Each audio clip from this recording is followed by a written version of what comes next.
ఉదయమునే లేచి ప్రార్థన చేస్తే ఏం జరుగుతుందో తెలుసా? మన జీవితాల్లో ఉన్న కష్టాలకు, మన జీవితాల్లో వచ్చే శ్రమలకు, మనం కలిగి ఉన్న భారాలు ఆయనే మోయడానికి సిద్ధంగా ఉన్నాడు.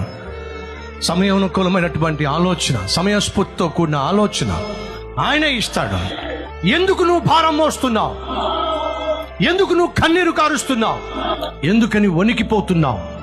ఎందుకని టెన్షన్ పడుతున్నావు? కారణం తెలుసా?